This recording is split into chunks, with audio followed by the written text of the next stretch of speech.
wa ta'ala dalam Al-Quran surah Ali Imran ayat 159. A'udzu billahi minasyaitonir rajim. Bismillahirrahmanirrahim. Fabima rahmatin minallahi linta lahum walau kunta faddan ghalidhal qalbi lam faddu min hawlik fa'fu anhum wastaghfir lahum wasyawirhum fil amr fa iza azamta fatawakkal 'ala Allah innallaha yuhibbul mutawakkilin. Shadaqallahul azim. Allah Subhanahu wa taala berfirman, maka berkat rahmat Allah engkau Muhammad berlaku lemah lembut terhadap mereka. Sekiranya engkau bersikap keras dan berhati kasar, tentulah mereka akan menjauhkan diri dari sekitarmu. Karena itu maafkanlah mereka dan mohonkan ampunan atas dosa-dosa mereka dan bermusyawarahlah untuk urusanmu itu. Kemudian apabila engkau telah membulatkan tekad, maka bertawakallah kepada Allah. Sesungguhnya Allah mencintai orang-orang yang bertawakal. Surah Ali Imran 159. Bapak Ibu jemaah rahimakumullah, kalau kita baca sejarah sebelum terjadinya ataupun sebelum turunnya ayat ini, ada sebenarnya dua peristiwa penting. Yang pertama, terjadinya perang Badar. Bapak Ibu jemaah rahimakumullah, perang Badar terjadi setelah Nabi berhijrah dari Mekah ke Madinah. Tahun kedua hijrah terjadi perang Badar. Di dalam peperangan Badar, orang-orang kafir, orang-orang musyrikin, mereka kalah. Meskipun jumlah pasukan orang kafir pada saat itu jumlahnya lebih banyak daripada umat Islam. Maka Bapak Ibu jemaah yang saya muliakan, kekalahan mereka ini tentu membuat rasa dendam yang begitu besar di hati mereka. Mereka kemudian ingin membalaskan dendam atas kekalahan yang dialami oleh orang-orang kafir dalam peperangan Badar. Jadi Bapak dan Ibu, ada salah seorang orang kafir namanya adalah Hindun binti Utbah. Hindun bin Utbah. Beliau ini mengompori, beliau memanas-manasi orang-orang kafir untuk kemudian membalaskan kekalahan mereka itu dengan melakukan perang yang lebih besar. Maka Bapak Ibu jemaah rahimakumullah, dalam catatan sejarah sekitar setahun lebih seminggu terjadi perang namanya perang Uhud. Nah, peperangan Uhud inilah kemudian setelah terjadi perang Uhud, baru Allah kemudian menurunkan surah Ali Imran ayat 159 ini. Bapak Ibu jemaah rahimakumullah, apa yang terjadi di perang Uhud itu sehingga Allah kemudian menurunkan ayat ini? Ternyata Bapak dan Ibu, dalam peperangan Uhud pun sebenarnya terjadi sesuatu yang sangat-sangat besar. Di mana pada saat itu kalau kita baca sejarah, orang-orang kafir yang kemudian mereka ingin balas dendam itu mengumpulkan kekuatan mereka dengan sangat besar. Sehingga pada saat itu Bapak dan Ibu, dalam catatan sejarah terkumpul pasukan orang kafir itu lebih kurang 3.000 orang, yang mana mereka berasal daripada kaum kafir ataupun musyrikin yang berada di Madinah dan sekitarnya, kemudian bergabung dengan orang-orang kafir dari Mekah. Jadi Bapak Ibu kaum muslimin jemaah rahimakumullah, yang mana pada saat itu orang-orang kafir memang sangat berhasrat, sangat semangatnya tinggi untuk membalaskan kekalahan mereka pada perang Badar. Nah Bapak Ibu kaum muslimin, disebut dengan perang Uhud karena pada saat itu Rasulullah dan para sahabat pasukan Islam menunggu kedatangan orang kafir itu di lembah Uhud yang berjarak lebih kurang 5 mil daripada kota Madinah. Sebab kalau ditunggu di kota Madinah, kalau kita sebagai tuan rumah kok manang bana banyak jo mudaratnya Bapak Ibu kalau ditunggu di kota Madinah. Jadi pada saat itu disepakatilah oleh Rasulullah dan para sahabat, yang mana pada saat itu langsung Nabi menjadi pemimpin panglima perangnya. Bersama beliau juga ada Ali bin Abi Thalib, Hamzah bin Abdul Muthalib, dan para sahabat yang lain termasuk Zubair bin Awam. Sementara di kalangan orang-orang kafir pada saat itu dipimpin oleh Abu Sufyan, yang kemudian juga diikuti oleh Hindun binti Utbah, Ikrimah bin Abu Jahal, dan juga Khalid bin Walid sebelum beliau masuk ke dalam Islam. Bapak Ibu jemaah rahimakumullah, peperangan Uhud ini yang di dalam catatan sejarah terjadi di tahun ketiga Hijrah. Setelah Nabi bersama dengan para sahabat hijrah dari Mekah ke Madinah, maka selesai bulan Ramadan, di bulan Syawal terjadi peperangan Uhud. Ada yang mengatakan tanggal 7 Syawal tahun ketiga Hijrah. Bapak Ibu jemaah rahimakumullah, dalam peperangan itu menjadi syuhada 75 orang daripada pasukan Islam, sementara di kalangan orang-orang musyrikin hanya sekitar 27 orang. Maka kemudian para sejarawan mengatakan perang Uhud dimenangkan oleh orang kafir. Nabi SAW, Bapak Ibu, ketika perang Uhud itu terjadi, Nabi sudah menyusun strategi. Karena jumlah beliau dan umat pada saat itu, pasukan itu sangat minim, hanya sekitar 700 orang, berhadapan dengan 3.000 orang, tentu sesuatu yang sangat sulit. Maka kemudian Nabi menunjuk beberapa orang sahabat yang terkenal memiliki kemampuan untuk memanah, berada di sepanjang bukit Uhud. Ada yang di puncak bukit Uhud, ada yang di sela-sela bukit Uhud itu. Bapak Ibu yang pernah pergi umrah mungkin pernah diajak untuk berziarah sampai ke bukit Uhud, maka nampak di situ ada bukit yang mana di situ tandus, ada batu-batu besar, ada kemudian ya bukit-bukit, tidak sama dengan kita, mungkin ada pohon-pohon di sana tandus. Bapak Ibu jemaah rahimakumullah, ketika perang Uhud terjadi, Nabi bersama dengan para sahabat menunggu di lembah. Walaupun jumlah pada saat itu sangat sedikit, tapi Nabi sudah berkomitmen untuk menunggu mereka di lembah bukit Uhud untuk menghindari hancurnya kota Madinah. Sebab seperti tadi kita sampaikan, kalau ditunggu di gerbang kota Madinah, kalau sempat orang-orang kafir masuk ke kota Madinah, habis semuanya. Oleh sebab itu ditunggu di lembah Uhud. Bapak Ibu jemaah rahimakumullah, dalam peperangan itu awalnya umat Islam sudah mampu memenangkan peperangan dengan bukti orang-orang kafir yang datang di lembah Uhud itu kemudian mereka lari dari hadapan Nabi. Disangka oleh para pemanah yang ditugaskan oleh Nabi di bukit Uhud, orang kafir sudah kalah. Mereka pulang ke kampung halaman mereka, pulang meninggalkan lembah Uhud. Rupanya Bapak dan Ibu, mereka ini ada juga yang ahli perang. Mereka kemudian seolah-olah lari daripada hadapan Nabi untuk mencari cara untuk bisa menguasai bukit Uhud. Lalu sebahagian daripada para pemanah tadi kemudian mereka turun ke lembah Uhud. Mereka kemudian ikut berebut ghanimah, berebut harta rampasan perang dan yang ditinggalkan oleh orang kafir yang lari dari lembah Uhud tadi. Ada yang meninggalkan baju besi, ada yang meninggalkan kendaraan mereka, ada yang meninggalkan senjata, itu kemudian diambil. Karena pada saat itu Bapak Ibu, yang berharga itu ya salah satunya adalah seperti baju besi. Ya, kemudian juga senjata yang digunakan untuk berperang. Melihat pasukan Islam itu meninggalkan bukit Uhud, maka orang kafir tadi naik ke puncak bukit. Dari bukit Uhud itu kemudian mereka memanah. Jadi umat Islam pada saat itu pasukan sedang berada di lembah, ditembak dari atas, dipanah dari bukit Uhud, sehingga pada akhirnya Nabi dikepung.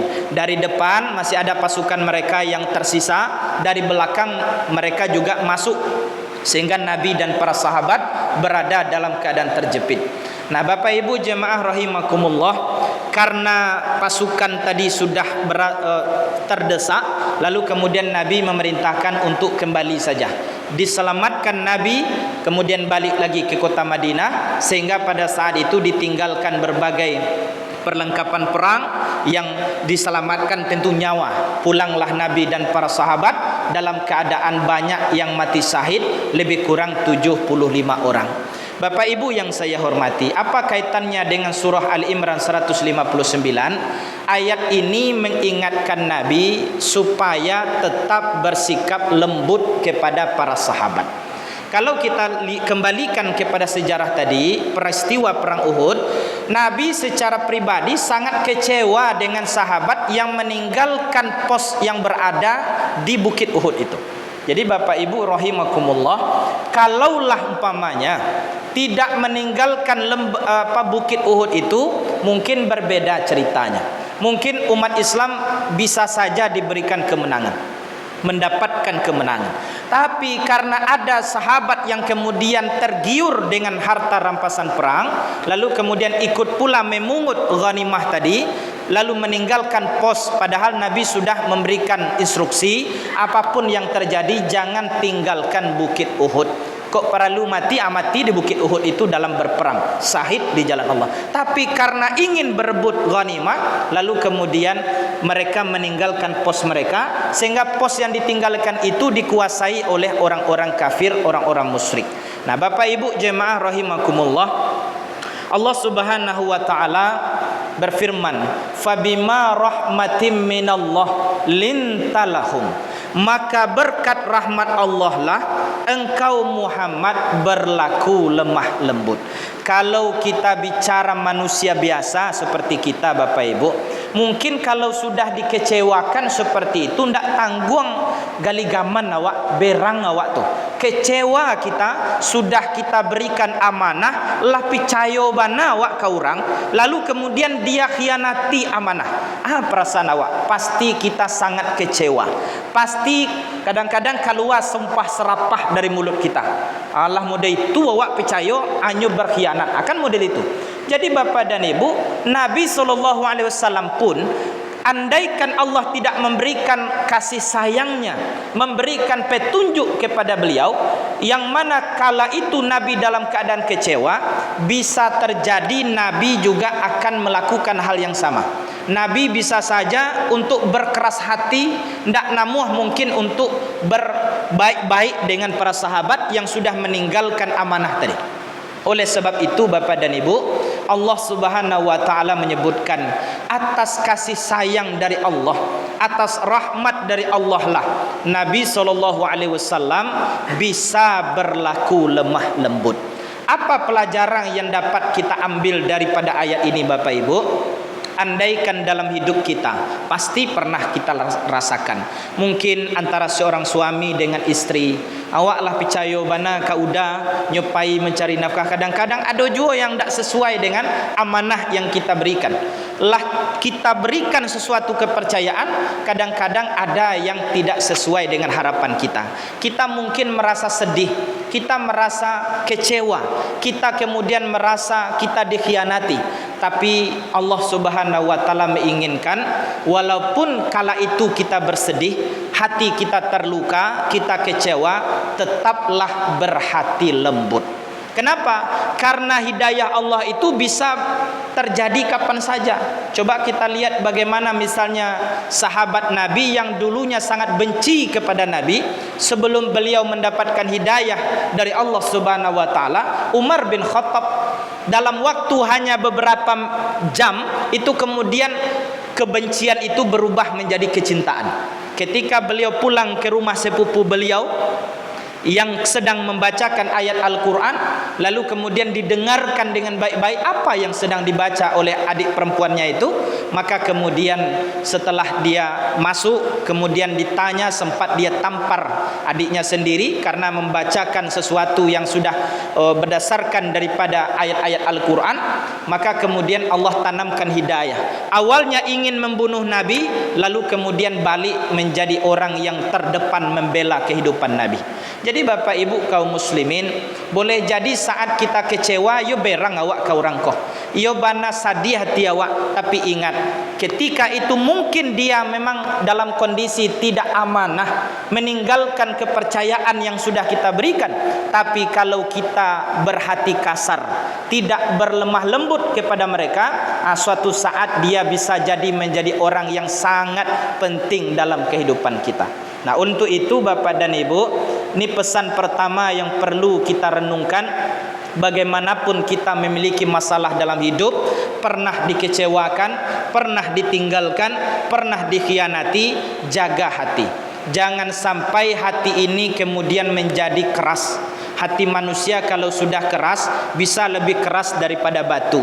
Batu saja Bapak Ibu kalau tiuk hari, tiuk jam dititikkan dengan air yang lembut, air yang lunak, inyo bisa berlubang.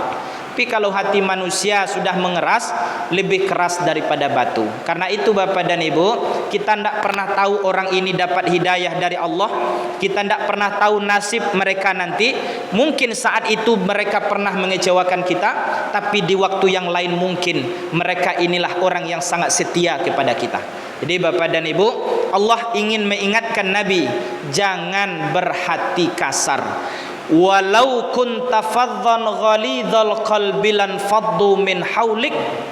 Jangan berhati kasar, jangan bersikap keras. Kalau itu dilakukan, lan faddu min haulik, niscaya para sahabat yang sudah beriman kepada Allah tadi, mereka bisa saja kembali kepada agama nenek moyang mereka. Untuk majaknya beriman alangkah payahnya. Jangan sampai karena memperturutkan kesedihan yang berlarut-larut, dengan memperturutkan kekecewaan tadi, hati kemudian menjadi keras. Allah tidak ingin seperti itu. Sementara mengajak sahabat untuk beriman saja susah. Jadi Bapak Ibu kaum muslimin, ini prinsip yang diajarkan oleh Allah Subhanahu wa taala dalam kita mengajak kepada kebaikan, menyeru kepada kebenaran. Mungkin ada kalanya kita akan merasa disakiti, kita akan ditolak oleh orang lain. Tapi dengan ayat ini, kalaupun kita dikhianati, ditinggalkan, ataupun kita tersakiti, maka tetap kita jangan berhati kasar, jangan berhati keras, jangan bersikap kasar. Kenapa? Kalau kita kedepankan emosional kita, maka kemudian dakwah itu tidak akan sampai kepada mereka. Di kadang-kadang Bapak Ibu, orang kalaulah hatinya itu keras atau sarahlah, kalaulah bahasanya tak sarah, tentu kan tertutup peluang kita untuk mengajak beliau kepada kebaikan. Untuk itu maka perlu kita tata hati kita, jangan sampai hati ini kemudian menjadi keras, apalagi menjadi mati. Jadi Bapak Ibu jemaah rahimakumullah, dalam kehidupan kita, apalagi hari ini kita sudah berada di bulan Syawal, kita banyak melakukan silaturahim bersama dengan saudara yang kemudian ini kita bisa saja ada yang pernah menyakiti kita, pernah memfitnah kita, pernah berbuat salah kepada kita. Maka ini ayat yang perlu kita renungkan, jangan berhati keras. Jadi kalaulah namuh orangku untuk minta maaf, buka pula lah pintu maaf. Maka setelah ayat ini, setelah kalimat tadi, Allah mengatakan fa'fu anhum.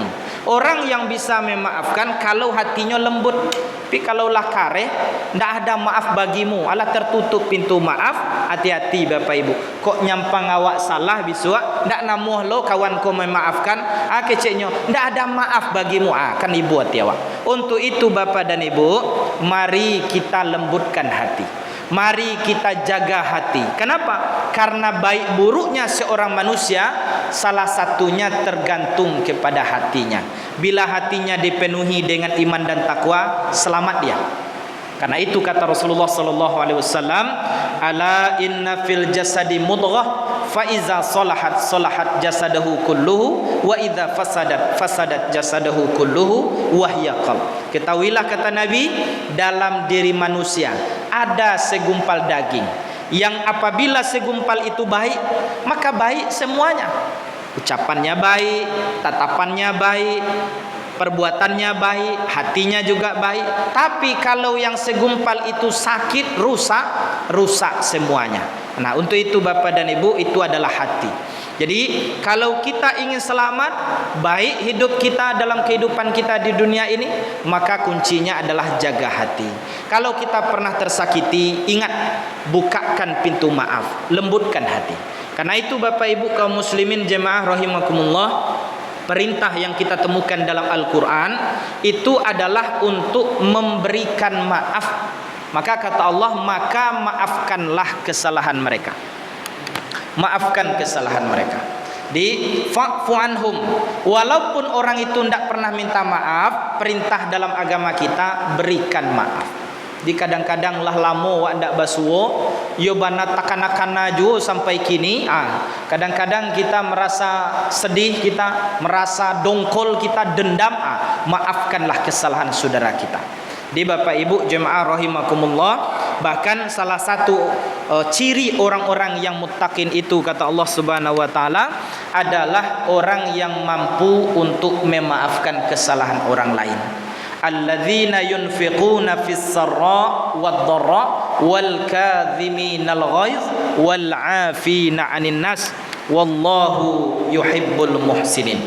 Jadi orang-orang yang bertakwa itu orang yang istiqomah menginfakkan hartanya di jalan Allah, mereka yang mampu menahan amarah dan mereka mampu pula untuk memaafkan kesalahan manusia. Bapak Ibu yang saya hormati, Allah Subhanahu wa taala itu adalah zat yang maha pemaaf, al-afu. Jadi kalau kita ingin menjadi orang baik, tirulah Asmaul Husna itu. Allah maha pengasih, jadilah kita orang yang kasih sayang dalam hidup ini. Allah itu juga maha memaafkan. Entah berangnya kawak, kau nak tahu ke Pak, ilang timbu. Bapak Ibu yang saya hormati, mungkin baterainya lah minta dicas atau minta ditambah. Bapak Ibu, memaafkan tidak berarti kita lemah, tidak bisa membalas apa yang dilakukan orang kepada kita. Tapi memaafkan ini adalah salah satu tanda bahwa kita ini betul-betul beriman dan bertakwa kepada Allah Subhanahu wa taala. Untuk itu, kalau ingin hubungan kita baik dengan sesama manusia, maka jaga hati, bukakan pintu maaf atas kesalahan saudara-saudara kita. Kemudian berikutnya Allah Subhanahu wa taala mengatakan wastaghfir lahum. Kalaulah mampu kita untuk memaafkan kesalahan orang lain, maka selanjutnya mintakan ampunan atas dosa mereka. Itu bana orang yang selamat hidupnya itu. Mereka tidak hanya bisa memaafkan, tapi sebagai wujud cintanya kepada orang yang telah menzaliminya tadi, dia mendoakan kepada Allah agar dosa-dosa dan kezaliman itu diampunkan oleh Allah Subhanahu wa taala. Bapak Ibu yang saya hormati, yalah. Kita habis baterai ya Pak. Ayo, konya. Kita lanjutkan Bapak Ibu. Jadi perintah Allah Subhanahu wa taala berikutnya adalah agar kita mampu untuk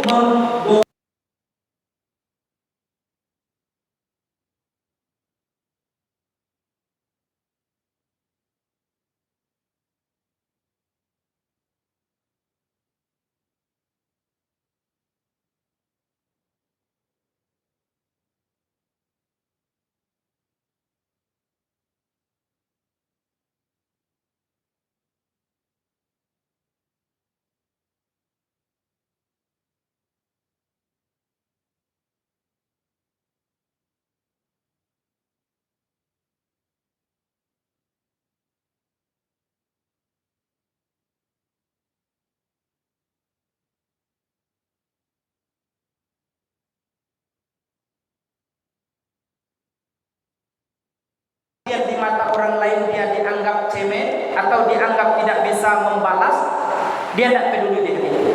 Ketahuilah Bapak Ibu kaum muslimin, bila kita betul-betul datang kepada Allah, 99 dosa yang pernah kita lakukan, dengan satu taubat insya Allah yang 99 itu bisa hilang, yang 99 dosa itu bisa diampunkan oleh Allah.